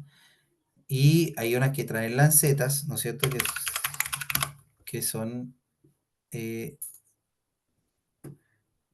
están las cintas y las lancetas son así, ¿ya? Las lancetas sirven para poder hacerme el orificio para sacarme la sangre, ¿ya? La cinta recoge, ¿no es cierto?, la gota de sangre, esta cinta que estaba acá, y la cinta, ahí está. Los equipos muchas veces tratan de que uno coloque la cinta una vez que está puesta en el equipo, la gota de sangre se coloca de manera vertical aquí y se llena solito, como que la absorbe, y aquí te da inmediatamente en segundos la glicemia. Entonces el procedimiento es hacerse una erosión en el dedito para sacar la sangre, ojalá nunca en la yema, sino que en el borde del dedo. Uno para eso tiene que tocar el dedito, frotárselo de tal manera que se ponga rojito, eso demuestra que la circulación aumentó y rojito que hay más sangre. Y uno en el borde del dedito, ¿no es cierto?, no el que más utilicen, un dedito que no, te pincha, ¿no es cierto?, con la lanceta. Y te hace un hoyito, te va a salir una gotita de sangre. Entonces tú le colocas la cinta, la tira reactiva en la máquina, a inmediato, la parte que va electrónica va hacia adentro y la parte que queda así como como si fuese una herradura, ¿no es cierto? Ahí como una hendidura, y esa hendidura es para la gotita de la sangre. De hecho, el equipo, cuando tú colocas la cinta, te dice, ponga la gotita de sangre. Los equipos inteligentes ahora son así. Tú colocas, ¿no es cierto?, la cinta de glicemia en el equipo una vez que lo prende y te dice, ahora ponga la gota de sangre. Entonces se entiende que tú tienes que acercar el equipo tal como aparece en la imagen y con la sangre, ¿no es cierto?, posicionarla aquí y el sistema te lo va a absorber, se va a poner todo rojo y aquí te va a dar la glicemia. Esa es la manera, ¿no es cierto? Obviamente previo a un lavado, jabón y todas las cosas para desinfectarse las manitos. Después el cortopunzante se bota, ojalá, si usted no tiene una caja de cortopunzante en la casa, bótelo dentro de un tacho de plástico para que el de la basura no se vaya a pinchar y así lo tapa con la tapita, ¿no es cierto?, de plástico. Lo mismo si usted tiene jeringa, insulina y aguja, siempre dentro de botellas plásticas y la cierra, hagan un favor a los hombres que están trabajando afuera, porque ellos se pueden pinchar y no es la idea. La concentración de glucosa se va a expresar en milimoles por litro y lo importante es que un paciente en ayuna tiene que tener entre 70 a 100 o en caso de que haya, dicen, prediabetes, este rango se sitúa en de 100 a 125. O sea, si usted tiene prediabetes y se lo toma en ayuna, lo más probable es que le arroje estos datos, ¿ya? Si es persona que comió, una persona normal tiene que dar entre aproximadamente 125 y 200 y una persona que tiene prediabetes o diabetes va a dar arriba de 200. ¿Ya? ¿Y qué es el cabestrillo? ¿Qué es el cabestrillo? Todos lo conocemos, ¿no es cierto?, como un dispositivo cuando una persona se fractura o tiene alguna contusión, algo que tenga que movilizar el brazo. Hay cabestrillos que tienen tallas distintas, algunas L, algunas M o alguna large M y S, son las medidas más comunes. Y hay para niños también, y la idea es inmovilizar el brazo para poder recuperarme de una fractura o luxación. ¿Ya? A ver, ahora vamos bien en el tiempo, en esta parte nos vamos a ir un poquito, dice pacientes celíacos, vamos nomás, aquí hay harta literatura, pero vamos a ir al grano. Me acuerdo, hablado de este tema, pero ahora ya viene, ya saliendo el tema de los dispositivos médicos, ahora pacientes especiales que nos podemos encontrar como en la farmacia, que son los pacientes que tienen celíacos, los veganos y los diabéticos, ya que hoy día es más común de lo que ustedes creen. Los pacientes celíacos es una enfermedad digestiva que daña el intestino delgado y altera la absorción, o sea, empezamos a tener diarreas, empezamos a tener problemas, ¿no es cierto?, intestinales, digestivos, no absorbemos bien las vitaminas, los minerales, porque los botamos, ¿ya? ¿Y esto por qué se produce? Porque no toleramos una proteína que se llama gluten, que se encuentra en el trigo, la avena, cebada y centeno. Entonces nos hinchamos, nos vamos al baño, etc. Entonces, ¿qué hay que hacer? Evitar estos alimentos, evitar el trigo, la avena, la cebada, el centeno. Cuando toman alimentos que contienen gluten, su sistema inmune responde y se produce un daño en la mucosa del intestino delgado. Entonces su sistema inmune detecta gluten y activa todo su sistema inmune y responde, y ese sistema inmune, como va a ir a atacar algo que no existe, destruye todo a su paso y empieza a dañar la mucosa del intestino delgado y ahí viene el problema de la mala absorción y todos los problemas estomacales y de hinchazón y todo lo que produce el gluten. Ahora, no solo tienen que tener cuidado con los alimentos, sino que también que hay medicamentos que contienen también derivados de estos aspectos, del trigo, la avena, la cebada, centeno. Por ejemplo, la mayoría de los medicamentos traen un excipiente que lo vimos en otra ocasión, que es el almidón, común para la fabricación de la cápsula y los comprimidos, ¿ya? El almidón puede derivarse del maíz, la papa, la tapioca y el trigo, ¿ya? Sin embargo, solo el almidón de trigo es el que representa un riesgo para los pacientes celíacos. Ojo con eso, el almidón de trigo. Entonces, cuando usted vea los excipientes de un medicamento y digan incluye almidón de maíz, dice generalmente se puede asumir que está libre de gluten. Entonces, cuando usted diga almidón de maíz, ya, ojo con eso. En casos donde se menciona simplemente almidón, la única forma de confirmar su origen es contactando al laboratorio o la página que le compartí en una oportunidad, la página Convivir, que es una fundación que se dedica a listar los medicamentos que traen gluten y te dice que no los tiene que consumir, ¿ya? Otros términos que aparecen, dice comúnmente en la lista de excipientes farmacéuticos son almidón pregelatinizado y almidón glicolato sódico, ¿ya? Estos productos son almidones derivados de maíz, trigo, papa o arroz que han sido sometidos a procesos químicos. dice, aunque es poco probable, no se puede garantizar que estén completamente libres. O sea, esto tampoco sirve. En el fondo, lo único que uno puede recomendarle a alguien es el que diga almidón de maíz. Si el excipiente dice almidón de maíz, es libre de gluten. Gluten free, como se dice, ¿ya?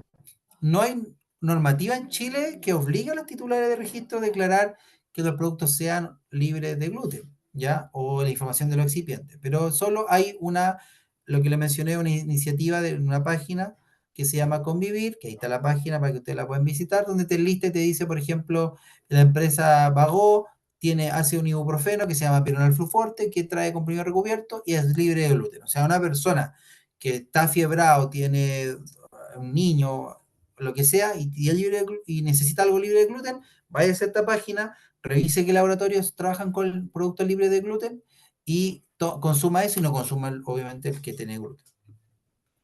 Ahora, ¿qué podemos decir de los pacientes que son veganos? Hay, ¿no es cierto?, pacientes también que cabe una práctica muy común en nuestros días que rechazan todo lo que es el consumo de origen animal, ya como ocurre con algunos también medicamentos. Entonces, es relevante, dice, destacar que los excipientes comúnmente asociados al principio activo provienen mayormente de fuentes animales. Dijimos que los excipientes, ¿no es cierto?, pueden tener diferentes orígenes y uno de los más frecuentes es el animal. Y es más común que el usuario en farmacia consulten que su medicamento no tenga ningún excipiente de origen animal, ¿ya? Y se enumeran excipientes cuyo origen es animal. La gelatina, la lactosa, la goma laca, el carmín y la nalonina son provenientes, ¿no es cierto?, de animales, y ahí ustedes lo pueden leer, está toda la información, ¿no es cierto? Por ejemplo, la gelatina extrae a los cerdos, la lactosa de la vaca, la goma laca una resina granulada de tono rojo pardizo, y proveniente de la cochinilla laca, carmín de la titulación de escarabajos, de la cochinilla, la anilina, ¿no es cierto?, de la glándula sebácea mamífera. Por lo tanto, todos estos productos que tienen los excipientes, para un vegano no le sirven. En el caso de la gelatina, se debe aclarar que se trata, dice, de un ingrediente que proviene de los animales. De hecho, la denominación gelatina siempre indicará que es no apto.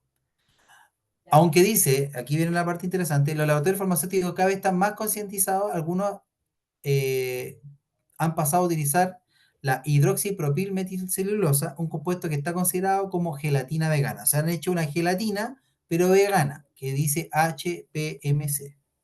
Por lo tanto, los medicamentos que tengan esa nomenclatura dentro de su excipiente indicaría que es apto para vegano. Aquí viene nuestro primer producto de excipiente para vegano, HPMC. ¿Ya? Es una gelatina, pero que está procesada.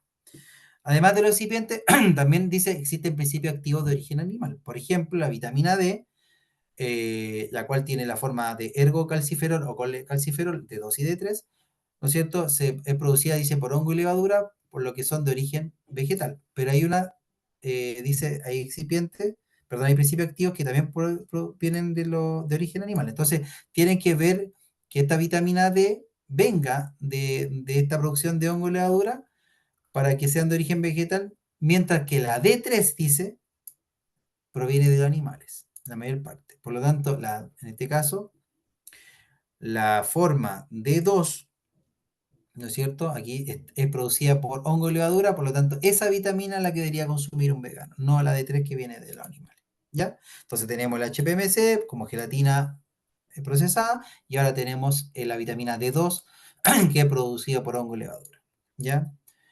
Pero también dice que hay una especie de versión de 3 para personas veganas.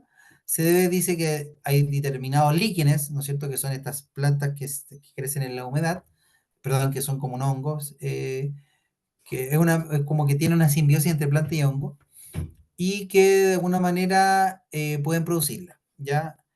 En estos casos dice que cada vez son más numerosos, se utilizan en la preparación de complementos alimenticios, lo que se indica su origen de denominación vitamina D3 vegana. Entonces, si van a ver una D3, ya saben que la D3 es netamente animal, tienen que principalmente tener el sello y la certificación de que es vegano. En definitiva, tenemos que seleccionar los medicamentos, y no solo los excipientes, sino que también los medicamentos que puedan tener alguna fuente, ¿no es cierto?, de lo que es lo animal, que es el problema que más vemos, ¿no es cierto?, en estos pacientes. También tenemos lo que son los pacientes tolerantes a la lactosa, que por algún motivo las enzimas de la lactosa disminuyen, ¿no es cierto?, en su intestino, y por lo tanto empiezan no a degradar la lactasa, que es la enzima que se va acabando en nuestro intestino, por alguna razón que desconocemos, empieza a generar una intolerancia, ¿no es cierto? Después que las personas consuman leche y no tengo la lactasa para poder degradarla, entonces me genera gases, ¿no es cierto? Hinchazón y diarrea.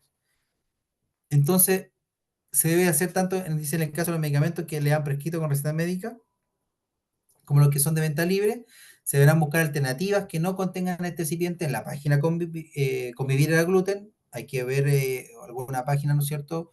O contactarse con el proveedor. Si no es posible realizar ese cambio en la farmacia, hay un dato interesante que lo que más vi en farmacia cuando la gente era intolerante a la lactosa, que le pedían al doctor que le diera una receta magistral, entonces iban al recetario magistral y le hacían un preparado, no sé, de calcio sin lactosa para tal persona que es alérgico o es intolerante a la lactosa.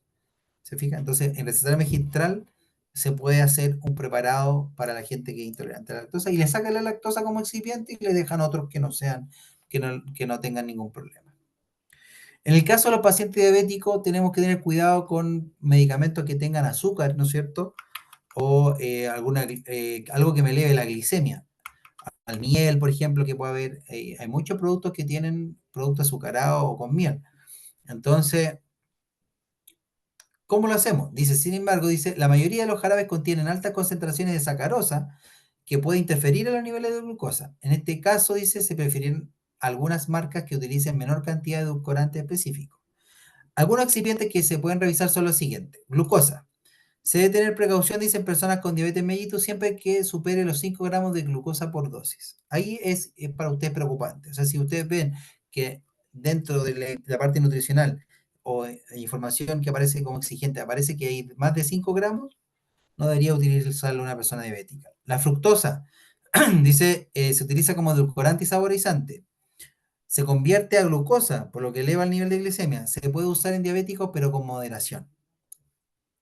La sacarosa, lo mismo, en personas diabéticas cuando supere los 5 gramos. Entonces, la fructosa se usa con precaución y lo que es la glucosa y la sacarosa, si es que está dentro de un excipiente o dentro de la formulación de un medicamento, que no supere los 5 gramos y de esa manera me cuido de que no me va a alterar la glicemia.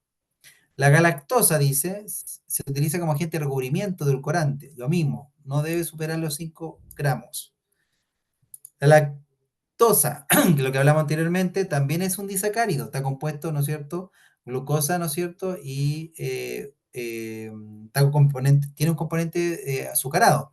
Lo mismo, que no supere los 5 gramos de lactosa por dosis.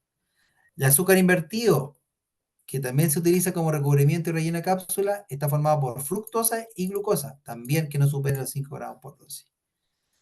El espartamo, edulcorante, se puede utilizar en pacientes diabéticos sin problema. O sea, si usted ve un jarabe o un incipiente que tenga espartamo, ningún problema. Glicerol, dice, se puede consumir en diabéticos, pero precaución. En dosis de 10 gramos puede producir dolor de cabeza y problemas gástricos. El glicerol te puede mandar por el baño. Con mucha precaución. Xilitol se puede usar en diabéticos sin problema, ya que no actúa casi sobre ningún metabolismo de la glucosa ni de la insulina. Xilitol. Y hay varios jarabes que traen xilitol. Lactitol se puede tomar en pacientes diabéticos. Maltitol, líquido isomalta, se debe tomar con precaución porque el consumo excesivo puede producir diarrea y flatulencia. Mannitol, también efecto laxante. Ojo, sorbitol, precaución, efecto laxante.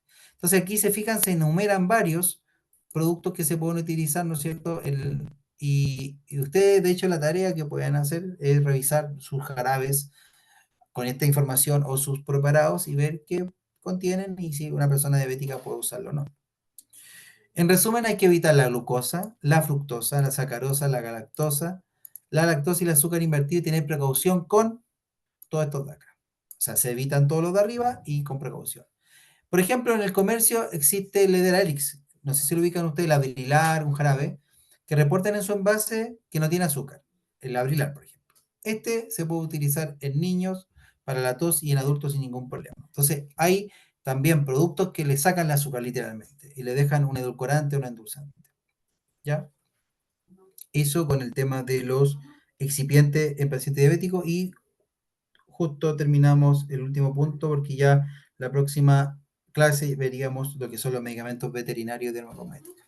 Interesante esta clase, lo que son esta parte nueva que a veces es un poco explorada. Estamos acostumbrados a vender los medicamentos, ¿no? Pero hay gente cada vez más minuciosa que pregunta qué tienen los productos. Si ustedes me preguntan, yo creo que es súper correcto. Por ejemplo, yo sufro de intolerancia a la lactosa y a mí me gusta la leche con plátano. Y a veces recaía y me tomaba la leche con plátano y me iba por el baño inmediatamente. Entonces, uno tiene que tener cuidado y ver qué medicamentos lo hinchan. Por ejemplo, a mí la coliflor, lo que el repollo, me hincha bastante. La cebolla me produce una acidez que te la encargo. Entonces, cada uno tiene que descubrir qué alimentos me afectan mi salud y suspenderlo así de simple. ¿Por qué? Porque la idea es evitar que el tema de los problemas estomacales, evitar el tema de las diarreas innecesarias, porque me debilito, me deshidrato, evitar de alguna forma los productos, por ejemplo, para diabéticos, usar cosas edulcorantes. Entonces, uno tiene que ser cuidadoso, está bien hilar fino a veces, porque cualquier cosa que me haga perder mi equilibrio de mi salud es perjudicial, gasto dinero, calidad de vida. Entonces hay que tener cuidado. Yo creo que los alimentos, los medicamentos, está bien tener precauciones con los celíacos, con los veganos y con otras, ¿no es cierto?, situaciones especiales que nos vamos a encontrar en la farmacia. Eso, no sé si tienen alguna duda, algo que quieran. Agradezco la concentración, están todos prestando atención. No sé si estamos bien, lo vemos ya el miércoles si Dios quiere y terminaríamos el módulo 4, se activaría la prueba y el jueves y viernes activaría yo creo que también las pruebas para a quienes deben pruebas del módulo 3 y 4. ¿Ya? Esta semana se activarían todas las pruebas del módulo 3 y 4 para que la hagan, que son 2 pruebas del módulo 3 y son 2 del módulo 4. En total son 4. ¿Ya? Eso. ¿Todo bien? Profesor, disculpe, entonces Sí. la prueba será el miércoles, ¿no? La prueba sería el miércoles. El miércoles, claro, no, porque el miércoles terminamos la clase, se activaría el jueves. Se activa la Ah, prueba el sí, el jueves. jueves, como a las 3 de la tarde más o menos. Tuve problemas la otra vez, porque me equivoqué en el mes, puse junio y era julio, le pido disculpas, y se activarían las pruebas también de todos los módulos 3 y 4 que la gente a lo mejor por X problema no pudo rendirla. Eso. No sé si alguien más quiere hacer alguna consulta o damos por terminada la clase. ¿Todo bien? Anótense presente, le encargo, por favor. Eso, presente, por favor. Y que tengan un buen término y descansen y se abriguen, que hace tanto frío. Gracias, Alguien me profe. había Buenas preguntado, noches. buenas noches, alguien me había preguntado acerca de dónde comprar un medicamento. No sé si está acá o no. Si no, lo escribo por WhatsApp para que la idea pregunte siempre en las farmacias municipales. Sí, Porque profesor, yo, usted Nadia. sí, Nadia, Sí, sí. es que yo Claro, yo en la pregunté farmacia por, municipal, pero barato de la. sí, pero no lo traen, porque fui hoy día y no lo traen, traen los otros antidepresivos, pero ese que Y tiene que no, como empezar no a es, tomar, y tiene que empezar a tomarlo luego. Si pregunten en el COSAN y si no, pregunten a ver si le vemos otra opción, ¿ya? ya por su WhatsApp lo puedo hablar, Sí, ningún problema, ningún ya, problema. ya, Ya, ya, pues, profesor, gracias. estén muy bien, cuídense, buenas noches a todos Igual, y a todas, chao. que estén bien, descansen, colóquense presentes, por favor. Eso. Cuídense, nos Bendiciones para vemos. todos. Buenas Estén noches, bien. profe. Eso. Bendiciones para todos. Cuídense, que estén bien.